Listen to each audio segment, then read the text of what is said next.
Dan kecelakaan ini sampai menimbulkan banyak korban, itu karena kecelakaan pesawatnya sendiri atau sebenarnya karena pesawatnya menumbur tembok tadi? Itu yang betul.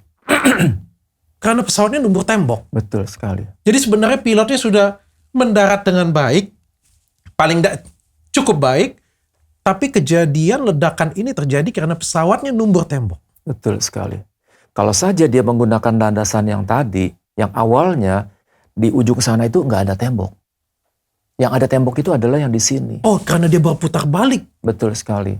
Dan seharusnya tidak perlu ada tembok.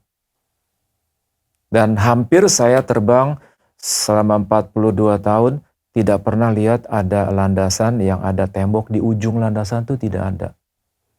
Dan semuanya rata-rata adalah rumput, tanah, kosong, sekian ratus feet atau sekian ratus meter.